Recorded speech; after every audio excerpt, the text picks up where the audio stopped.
All right, so we are at Canadian Tire Motorsport Park with the one and only Connor De Phillippi. So I think everyone really wants to know more about is the M3 Touring 24H. So you were one of the lucky four to drive the car, and I think you first heard about it in Daytona. Yep. Did you believe what you were hearing at the time?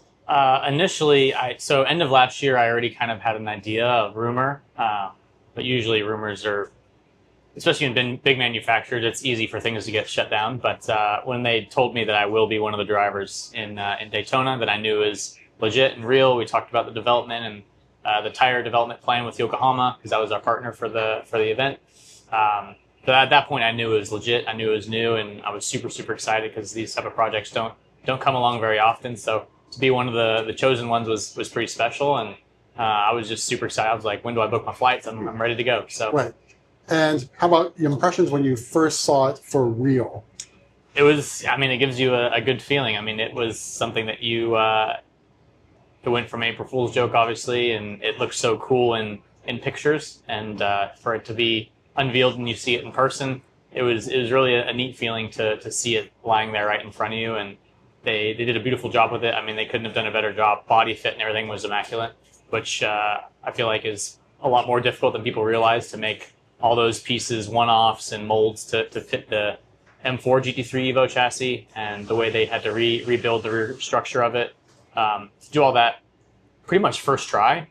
And I mean, amount of time too. Yeah, I mean, manufacturers spend years. I mean, look at some of these other brands building new GT3 cars, spend years and years and years, and to build a one-off like that and nail it first try is pretty unbelievable. So I was just blown away with how it was, and also the ergonomics inside. Obviously, they had a good baseline with the M4, but the rest of it just all fit together really, really nicely. And when you got on track, it drove the same way. I mean, it drove as it's done 10, 24-hour races, which wasn't the case. So like, to be that... Could you believe it felt the same as the M4 GT3? With it being as much similar in terms of base and geometry and all that, I wasn't overly surprised. I was surprised when it started doing things better than the M4, especially with it having a bigger rear wing and things like this. So that was really fun, because it made you feel how special this car was, right? When it starts doing things better than a standard GT3 car, I think that's when you really start to notice how special of a project it was. And that kind of gave us that extra motivation, spark,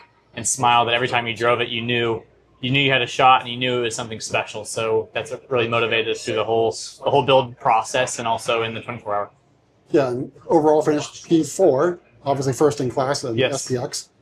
And originally it was P5. Someone else got disqualified. Mm-hmm. Were you really impressed with the finish, a top 5 finish for that car? Yeah. So I knew deep down inside, I was like, if we run a clean race with how chaotic this race can be, top 5 was in it. They all called me crazy, but yeah, we ran top 3, top 5 the whole race.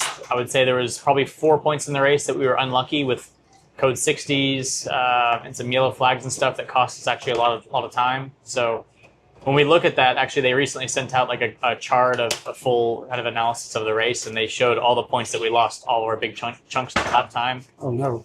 And so that really showed that we definitely had a fighting chance to be fighting for the win. Basically, the last like 4.5, 5 hours, we were actually closing the gap to the leaders, so that shows we had the pace to do it, if all those things, but that's just how that race is. There's a lot of things that have to go your way that we all say the Nordschleife chooses you, so it didn't necessarily choose us for the win that year, but it chose us to have a great performance, and that's what we did. Right. Would you ever want to drive? Obviously, the answer is yes, but would you want to drive that car again in anger? I mean, you always want to drive it again in anger. I really like the thought of that car being parked and only doing that one race. I think it really makes the car that much more special. I think when you start rolling out relics like that you say it's only doing the race, and then you start doing more of it, I feel like it takes a little bit of that kind of specialness of it, for sure. So I think if they do plan to do more races with it, I hope they build a second one, and they can just let that car do whatever extracurricular activities that they choose to do with it. But I really hope they choose just to run our 24-hour car just for that one race, and leave it as is with the dirt on it. And maybe it showed, well, I think it's been cleaned because we saw that at Le Mans. It was cleaned up, so it doesn't have the battle scars anymore, unfortunately. Well, that makes me wonder if they have already built the second one and they are using that as a show car. I don't know. Yeah, because I think this one had a passenger seat in it. Right, which the race car didn't. didn't. And obviously it's the short amount of time. Right. Maybe they did it, but Maybe. maybe secretly built another one, a show Right. car, basically. Who knows? We can hope. But I guess maybe we might see it at something at the Rolex 24 reunion. Maybe like not the reunion. this year, but Yeah, I've maybe heard 10 years some later. people throw out ideas like Bathurst and stuff because they have I think an XPX type class where you can kind of run outside GT3 regulations there. So, yeah, I think there's enough really big events on the calendar that have a couple opportunities for them to run it.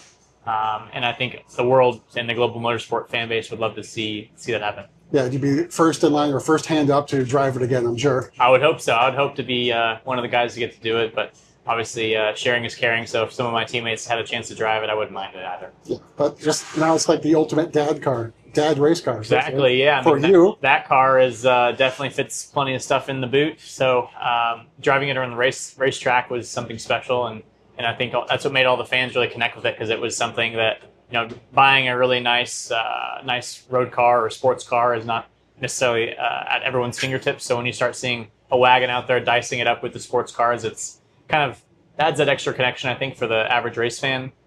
For sure. It adds maybe a car similar to that and kind of makes them feel a little more sporty. Right. And we'll finish up with, obviously we're here for the race tomorrow, so you're leading championship points right now.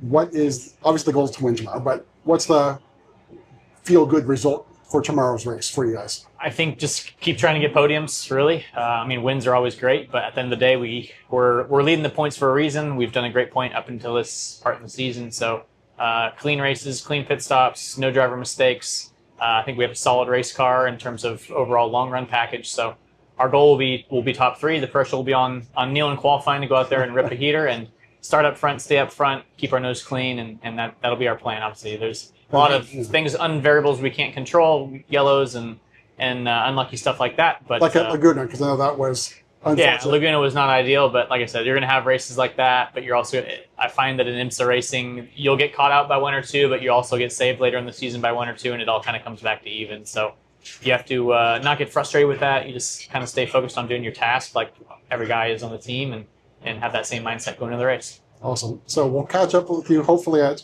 Petit, hopefully for another victory for you there. That's good. But we'll see you then. Thank you so much for your time.